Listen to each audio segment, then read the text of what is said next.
Bismillahirrahmanirrahim. Dear student, Assalamu alaikum.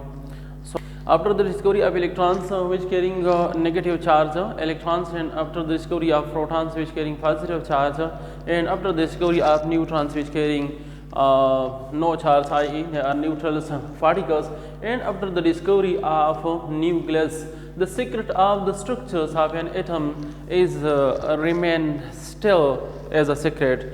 Why?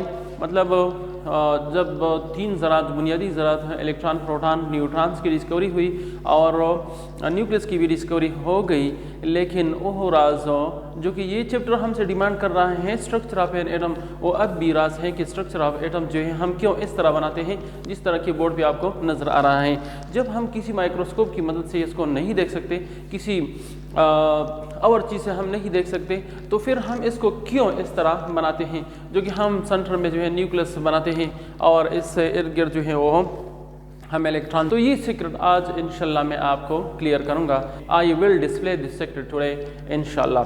सो और आज किया है रदरफोर्ड जो है after the discovery of nucleus, जब रदरफोर्ड ने डिस्कवरी ऑफ न्यूक्लियस की तो उसने अपनी 3 ऑब्जर्वेशंस को बुनियाद बनाकर 3 कंक्लूजन्स निकाली। मतलब 3 ऑब्जर्वेशन पे उसने 3 कंक्लूजन निकाली और इन्हीं 3 कंक्लूजन पे उसने एटॉमिक मॉडल पेश किया जिसको हम रदरफोर्ड एटॉमिक मॉडल कहते हैं। ये काम उसने 1911 में किया और कहते हैं कि the positively charge particles called protons are concentrated in the nucleus of an atom। ये बात उसने कहाँ से की? ऑलरेडी आप जानते हैं कि उसने जो 3 ऑब्जर्वेशंस की थी और कहते हैं कि some rays are completely reflected from the gold foils, और इस पे उसने एक कंक्लूजन आगाज किया था कि ये असल में एटम में कोई सख्तरीन हिस्सा है, लेकिन लेटर ऑन उसने कहा कि सख्तरीन हिस्सा नहीं बल्कि ये क्या है, इसमें प्रोटॉन है। सो इन प्रोटॉन वाली हिस्से को और न्यूट्रॉन जहाँ पे वो मुश्तरका दोनों मौजूद है, इसको रदरफोर्ड ने न्यूक्लियस का नाम दिया। So after the discovery of nucleus मतलब उसने ये पोस्टुलेट्स वहाँ से ली और कहते हैं कि positively charge particles called protons are concentrated in the nucleus of an atoms. दूसरा पॉइंट जो है रदरफोर्ड क्या बयान करता है, इस तरह बयान करता है कि the negatively charge particles electrons are revolving around the nucleus in a fixed orbit like a solar system. So उसने दूसरा पॉइंट रदरफोर्ड ने क्या पेश किया, रदरफोर्ड ने ये पॉइंट पेश किया दूसरा कि नेगेटिवली चार्ज पार्टिकल्स मतलब इलेक्ट्रॉन्स आपको जो नज़र आ रहे हैं ये इलेक्ट्रॉन्स नेगेटिव चार्ज पार्टिकल्स हैं और ये नेगेटिव चार्ज पार्टिकल्स जो हैं ये फिक्स्ड पाथ में न्यूक्लियस के गिर्द घूमते हैं। ये उसने ये पॉइंट मतलब इलेक्ट्रॉन्स की रिवोल्यूशंस और फिक्स पाथ में ये बात कहाँ से की, ये ऑलरेडी आप जानते हैं कि उसने एक ऑब्जर्वेशन जो है in the discovery of nucleus में किया था, इन रदरफोर्ड एक्सपेरिमेंट में किया था। वो कौन सा ऑब्जर्वेशन था आपको याद है कि वो कहते हैं कि some rays are deflected at various angles, और इससे उसने जो कंक्लूजन निकाला था, डिरेक्शंस किया था, वो कहते थे कि असल में ये रेज जो है इलेक्ट्रॉन के करीब से उनका गुजर होता है, इलेक्ट्रॉन फिर नेगेटिव चार्ज होता है और अल्फा रेज पे पॉजिटिव चार्ज होता है। तो इसी वजह से इलेक्ट्रॉन और अल्फा पार्टिकल्स मतलब इन दोनों का आपस में जो अट्रैक्शन फोर्स है, अट्रैक्शन फोर्स की वजह से ये इलेक्ट्रॉन्स की तरफ मुड़ जाते हैं और वेरियस एंगल पे की वो मुड़ जाते हैं। तो फिर वो कहते हैं कि असल में इलेक्ट्रॉन्स रिवॉल्विंग हैं, ये एक जगह पर स्टैटिक नहीं है, ये मोशन कर रहा है, इसी वजह से ये वेरियस एंगल पे डिफ्लेक्ट हो जाता है। मतलब ये जहाँ पे इलेक्ट्रॉन्स को पाता है वही जो है और रेज जो है अल्फा पार्टिकल्स जो है वो डिफ्लेक्ट हो जाते हैं।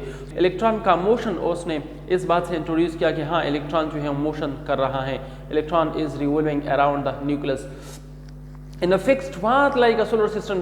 जिस तरह के सोलर सिस्टम में डिफरेंट प्लैनेट्स जो हैं सोलर सन के गिर्द जो है डिफरेंट ऑर्बिट्स में डिफरेंट मदार में घूम रहे हैं, बिल्कुल इसी तरह इलेक्ट्रॉन्स भी न्यूक्लियस के गिर्द जो है फिक्स्ड ऑर्बिट या एनर्जी लेवल्स और शेल्स में ये जो है क्या कर रहा है, रिवॉल्विंग कर रहा है, मतलब घूम रहा है। और इसी तरह के वो जो उसने जो थर्ड ऑब्जर्वेशन किया था, यहाँ पे आप देख सकते हैं कि यहाँ पे जो उसने थर्ड पॉइंट पेश किया और रदरफोर्ड ने एटॉमिक मॉडल का जो थर्ड पॉइंट पेश किया वो कहते हैं most of the space in the atom is empty. Most of the space in the atom is empty, ज़्यादातर जगह एटम में खाली होता है। तो ये पॉइंट उसने कहाँ से ली, रदरफोर्ड एक्सपेरिमेंट और डिस्कवरी ऑफ न्यूक्लियस वो अगर आप जानते हैं, वो अगर आप पढ़ चुके हैं, वो लेक्चर अगर आप देख चुके हैं तो फिर आप इस बात को समझेंगे। अगर वो नहीं देखा है तो फिर आप जो है इस बात को नहीं समझेंगे। सबसे पहले आपने रदरफोर्ड एक्सपेरिमेंट्स को और डिस्कवरी आप न्यूक्लियस को समझना है, तभी आप रदरफोर्ड मॉडल को समझेंगे इंशाल्लाह। सो यहाँ पे आप देख सकते हैं कि उसने जो ये पॉइंट पेश किया, थर्ड पॉइंट एटॉमिक मॉडल में, most of the space in the atom is empty, ज़्यादातर जगह एटम में खाली होता है। यहाँ पे आप देख सकते हैं कि ज़्यादातर जगह खाली है। ये पॉइंट उसने कहाँ से हासिल की? जो कि रदरफोर्ड ने एटॉमिक मॉडल पेश किया, ये पोस्टुलेट्स उसने कहाँ से ली? सो आप ऑलरेडी जानते हैं कि उसने रदरफोर्ड एक्सपेरिमेंट में उसने जो ऑब्जर्वेशन किया था कि some rays are pass in straight line through the gold foil, बाज़ रेज जो है गोल्ड फॉयल से सीधे गुजर जाते हैं, मतलब वो बिल्कुल किसी भी तरफ डिफ्लेक्ट नहीं हो जाते। तो इस पॉइंट से उसने ये कंक्लूजन निकाला कि एटम में ये रेज जो है एटम में खाली जगह से गुजर रहा है, खाली जगह से जो है पास हो जाते हैं। इस एटम में खाली जगह है, मतलब इस ऑब्जर्वेशन से उसने एटम में खाली जगह का कंसेप्ट जो है वो क्या कंसेप्ट पेश किया। तो इसी तरह के रदरफोर्ड ने जो है क्या किया, रदरफोर्ड ने 3 पोस्टुलेट जो है पेश किए और 3 पोस्टुलेट्स की बेस पर उसने क्या किया, एटम का मॉडल पेश किया। सो ये वही सीक्रेट है, ये वही राज है जो कि आप इस चैप्टर के आगाज़ से इसके पीछे आप जो है सराग लगा रहे हैं कि एटम का स्ट्रक्चर आखिर क्यों इस तरह है, हम एटम का स्ट्रक्चर इस तरह बनाते हैं तो क्यों बनाते हैं। तो ये राज मैंने आपको डिस्प्ले किया। ये राज जो है कहाँ से निकल आया, ये रदरफोर्ड एक्सपेरिमेंट से एक्सपेरिमेंटली, ये बात मतलब रदरफोर्ड ने एक्सपेरिमेंटली साबित की। रदरफोर्ड ने एक्सपेरिमेंटली इस बात को लाया, हमारे सामने रखा कि एटम का स्ट्रक्चर जो है इस तरह है जिस तरह के हम बनाते हैं।